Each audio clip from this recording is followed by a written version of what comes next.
Hello friends, welcome to my YouTube channel the web education. So friends, এই মুহূর্তে একটা গুরুত্বপূর্ণ আপডেট, সেটা হচ্ছে প্রাইমারি যে 32,000 কেস অর্থাৎ শিক্ষক শিক্ষিকা নিয়োগ যে মামলা, তার কিন্তু আজকে শুনানি হতে চলেছে। এবং এখানে যে 32,000 চাকরি বাতিলের যে শুনানি সর্বশেষ হয়েছিল, সেটা হচ্ছে এর আগে যে ডেট, সেই ডেটে কিন্তু শুনানিতে বিভিন্ন বক্তব্য কিন্তু উঠে আসে। সেখানে পিটিশনারদের তরফ থেকে কী বলা হয়, বিচারপতি বা কী মন্তব্য রেখেছিলেন, তো সমস্ত আপডেট এখানে জানবো ভিডিওর মধ্য দিয়ে।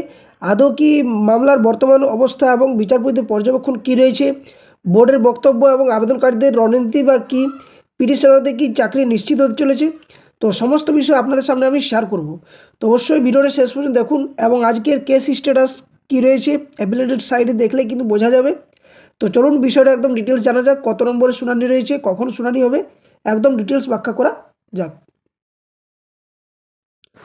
তো আমরা যদি এটা দেখি যে কলকাতা হাইকোর্টের যে এর আগে শুনানি হয়েছিল, সেখানে কিন্তু ক্যান ফাইল নাম্বার ছিল 80, অর্থাৎ 80টা কিন্তু সর্বমোট ক্যান ফাইল ছিল এর আগে, যেটা শুনানি হয়েছিল 3 তারিখে। কোর্ট নাম্বার 11তে কিন্তু এই মামলার শুনানি হয়। এবং এই যে মামলা, এটা হচ্ছে the West Bengal board of primary education and anothers versus Priyanka Naskar মামলা। তো এই মামলার একের পর এক কিন্তু শুনানি হয় এবং পর্ষদের তরফ থেকেই বা কী বক্তব্য রাখা হচ্ছে, আজকেই বা কী শুনানি হতে চলেছে, তার ডিটেলস আমরা ব্যাখ্যা করব। তো দেখো, বিষয়টা হচ্ছে এই যে 32,000 চাকরি বাতিল মামলা, এটা বিচারপতি তপব্রত চক্রবর্তী এবং বিচারপতি ঋতব্রত কুমার মিত্রের কিন্তু বেঞ্চে কিন্তু এই মামলা আজকে শুনানি হতে চলেছে। এখানে বিভিন্ন বিষয়গুলো উঠে এসছে, যেটা হচ্ছে যে টাইম এক্সপায়ার হয়ে যাওয়ার পরও কি আদৌ নিয়োগ হয়েছে, নাকি অযোগ্যদের নিয়োগ, নাকি যে ওয়েটিং লিস্টে থাকা সত্ত্বেও পয়সার ভিত্তিতে যে নিয়োগ, এই সমস্ত প্রশ্নগুলো একের পর এক কিন্তু উঠে আসে, যার ভিত্তিতে আজকে কিন্তু আবারও মামলার শুনানি হতে চলেছে। এবং এই মামলার আজকে অর্থাৎ দুপুর 2টোর সময় শুনানি হতে চলেছে, অর্থাৎ 7 তারিখ আজকে দুপুর 2টোর সময় বিচারপতি ঋতব্রত কুমার মিত্র এবং বিচারপতি তপব্রত চক্রবর্তীর বেঞ্চে কিন্তু এই মামলার শুনানি হবে। তো এই মামলা যদি আমরা অ্যাপিলেটেড সাইডটাতে যাই, তাহলে দেখতে পাবো যে আজকে অর্থাৎ কোর্ট নাম্বার 11তে দেখতেই পাচ্ছ, কোর্ট নাম্বার 11তে অর্থাৎ 7 তারিখ 7ই জুলাই আজকে কিন্তু এই মামলার শুনানি হবে। তো আমরা যদি অ্যাপিলেটেড সাইডে যাই, নিচের দিকে যে কত নম্বর সিরিয়ালে এই মামলার শুনানি রয়েছে, তো আমরা একটু নিচের দিকে গেলে বুঝতে পারবো, সেটা হচ্ছে এখানে, অর্থাৎ সিরিয়াল নাম্বার কিন্তু 33 অর্থাৎ 33, এখানে কিন্তু দেওয়া রয়েছে। দেখো ডিটেলসটা, যেটা হচ্ছে 33 নাম্বার, যেটা দুপুর 2টো থেকে আজকে কিন্তু এই মামলার শুনানি হচ্ছে। MAT 873/2023, the West Bengal board of primary education and anothers versus Priyanka Naskar মামলা। তো 3 তারিখে যে মামলার শুনানি হয়েছিল এখানে 32,000 চাকরি বাতিল মামলা, সেখানে আমরা দেখলাম যে 80টা ক্যান ফাইল হয়েছিল এবং এখন দাঁড়িয়ে দেখা যাচ্ছে আজকে, অর্থাৎ সর্বশেষ আপডেট আজকে কিন্তু মোট 82 অর্থাৎ 82টা কিন্তু ক্যান ফাইল অলরেডি হয়ে গেছে। তো এই মামলাও একটা বৃহৎ আকার ধারণ করতে চলেছে। তো আজকে কি কি শুনানি হতে চলেছে একটু যদি আমরা বিস্তারিত জানার চেষ্টা করি, তাহলে অবশ্যই বুঝতে পারবো যে আজকে এই মামলার শুনানি কী হতে চলেছে। তো সম্পূর্ণ বিষয়টা দেখো, এখানে কি রয়েছে যে প্রাইমারি 32,000 কেস আপডেট এটা। তো 32,000 প্রাথমিক শিক্ষক নিয়োগ মামলা নিয়ে কলকাতা হাইকোর্টে চলছে টানাটানি শুনানি। বিচারপতি তপব্রত চক্রবর্তীর এজলাসে এই মামলার সর্বশেষ পরিস্থিতি চাকরি প্রার্থীদের মনে কিন্তু এক নতুন আশার সঞ্চার করেছে। কেমনভাবে?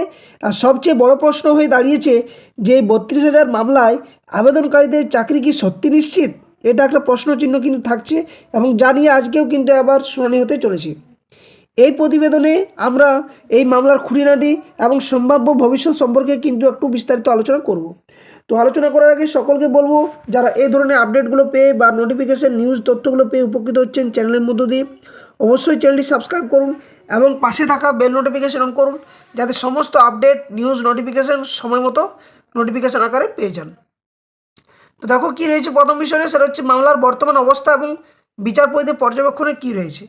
তো কলকাতা হাইকোর্টের বিচারপতি তপব্রত চক্রবর্তী 32,000 চাকরি বাতিল মামলার শুনানিতে কিছু গুরুত্বপূর্ণ পর্যবেক্ষণ দিয়েছেন। তিনি বলেছেন, যদি এটা প্রমাণিত হয় যে 32,000 শূন্যপদের বাইরে কোনো অতিরিক্ত নিয়োগ হয়নি এবং আরটিআই রিপোর্টের মাধ্যমে শূন্যপদের অস্তিত্ব নিশ্চিত করা যায়, তবে মূল আবেদনকারীদের সেই পদে নিয়োগ দেওয়া উচিত। এটা কিন্তু তিনি একটা বড় মন্তব্য করেছেন, যার ফলে একটা আশার আলো জাগছে চাকরি প্রার্থীদের মধ্যে। এই পর্যবেক্ষণ আবেদনকারীদের পক্ষে একটি শক্তিশালী বার্তা হয়ে দাঁড়িয়েছে। বিচারপতির এই মনোভাব থেকে এটা স্পষ্ট যে তিনি প্যানেল বাতিলের পরিবর্তে আবেদনকারীর যে চাকরি সে চাকরি নিশ্চিত করার দিকে কিন্তু বেশি মনোযোগ দিয়েছেন। তো এটা একটা খুবই ভালো নিউজ, কিন্তু আদৌ কি এটা ফলপ্রসূ হবে বা আজকে শুনানি কী হতে চলেছে সেটাও কিন্তু একটা প্রশ্নচিহ্ন থাকছে এবং দ্বন্দ্বের মধ্যে সকলেই থাকছে। তো বোর্ডের বক্তব্য কী বলা হচ্ছে এবং আবেদনকারীদের রণনীতি কী না, মামলার শুনানিতে পশ্চিমবঙ্গ প্রাথমিক শিক্ষা পর্ষদের আইনজীবী জানিয়েছেন যে 42,949 এই শূন্যপদে যে জনের বাইরে কোনো অতিরিক্ত কিন্তু নিয়োগ করা হয়নি, এটা কিন্তু বোর্ডের তরফ থেকে কিন্তু বলা হচ্ছে।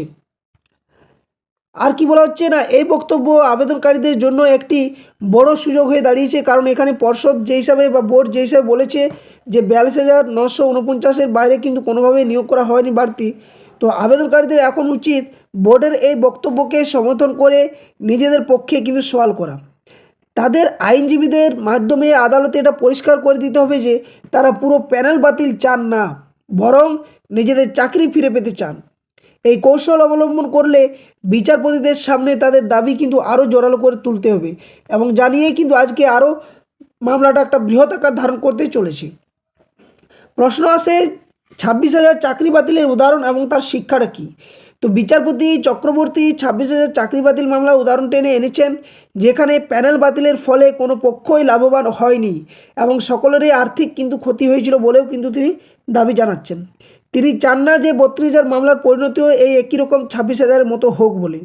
এই উদাহরণ থেকে শিক্ষা নিয়ে আবেদনকারীদের উচিত প্যানেল বাতিলের দাবি থেকে সরে এসে নিজেদের চাকরির উপর মনোযোগ দেওয়া। অর্থাৎ যে হিসাবে 26,000 এসএসসি চাকরি বাতিল হয়েছে, সেক্ষেত্রে যে পরিস্থিতি দেখা দিয়েছে তাতে করে বিচারপতি নিজেও চান না যে 32,000-এর পুরো প্যানেলেই বাতিল হোক বলে। কিন্তু কী হবে শুনানি সেটা এখনও পর্যন্ত কিন্তু কেউ জানে না, কারণ এই আর্গুমেন্ট কী রয়েছে বা পিটিশনারদের তরফ থেকে বোর্ডের তরফ থেকে কী বলা হচ্ছে সেটাই কিন্তু বড় প্রশ্ন এই মুহূর্তে। তো এই মামলার শেষ কথা কী হতে চলেছে না, আবেদনকারীদের জন্য কিছু পরামর্শ। তো মামলার সর্বশেষ পরিস্থিতি বিশ্লেষণ করে এটা বলা যেতে পারে যে 32,000 মামলায় আবেদনকারীদের চাকরি পাওয়ার সম্ভাবনা আগের থেকে কিন্তু অনেকটা উজ্জ্বল, অর্থাৎ ভালো পরিস্থিতি তৈরি হয়েছে। তবে এর জন্য তাদের সঠিক রণনীতি নিয়ে এগোতে হবে। তাদের প্রধান লক্ষ্য হওয়া উচিত বিচারপতির কাছে নিজেদের চাকরির দাবিতে জোরালোভাবে তুলে ধরা এবং প্যানেল বাতিলের মতো চরম পদক্ষেপ থেকে কিন্তু বিরত থাকা। যদি আবেদনকারীরা একজোট হয়ে সঠিক পথে আইনি লড়াই চালাতে পারেন, তাহলেই কিন্তু তাদের চাকরি নিশ্চিত হওয়ার সম্ভাবনাটা প্রবল হয়ে থাকবে। তো এই মুহূর্তে দাঁড়িয়ে কিন্তু এটা একটা গুরুত্বপূর্ণ বিষয় যে আদৌ কি আজকে 32,000 চাকরি বাতিল মামলার কি একটা বড় শুনানি হতে চলেছে, প্যানেল বাতিল হবে নাকি প্যানেল বাতিল না হয়ে পিটিশনারদের চাকরি নিশ্চিত হবে, বোর্ডের তরফ থেকে বা কী বলা হতে পারে, আজকে মামলাকারীদের যে আইনজীবী রয়েছে তিনি বা কী বক্তব্য পেশ করছেন আজকে সেটাই কিন্তু জানার বিষয়। এবং বিচারপতিরা কী মন্তব্য করছেন, আদৌ কি প্যানেল বাতিল করবে নাকি আবার পুনরায় শুনানির জন্য একটা ডেট ঘোষণা করবেন, সেটা নিয়েও কিন্তু প্রশ্নচিহ্ন থাকছে। অনেক কিন্তু এই মামলা নিয়ে শুনানি হয়েছে এবং একটা বৃহৎ আকার ধারণ করেছে, যে হিসাবে এই মামলায় একটার পর একটা ক্যান ফাইল যুক্ত হয়ে গেছে। তো সকলেরই নজর থাকবে আজকে, এবং এই আপডেট অবশ্যই আমি সময় মতো শেয়ার করব যে কী শুনানি হলো এই 32,000 চাকরি বাতিল মামলার। তার জন্য বলবো সকলকে যে চ্যানেলটি সাবস্ক্রাইব করো এবং পাশে থাকা বেল নোটিফিকেশন করে রাখো, যাতে সমস্ত চাকরির নিউজ আপডেট নোটিফিকেশান সময় মতো পেয়ে থাকো। আর ভিডিওটি ভালো লেগে থাকলে, উপকৃত হয়ে থাকলে অবশ্যই একটা লাইক এবং বন্ধুর সাথে শেয়ার অবশ্যই করো। তো এই ছিল আজকের ভিডিওর আপডেট এই মুহূর্ত পর্যন্ত, যে আজকে কী হতে চলেছে। তো অবশ্যই লাইভ আপডেট পাওয়ার জন্য বা আজকে শুনানির আপডেট পাওয়ার জন্য অবশ্যই চ্যানেলের পাশে থাকো এবং চ্যানেলটি সাবস্ক্রাইব করে বেল নোটিফিকেশন অন করো। ধন্যবাদ। জয় হিন্দ।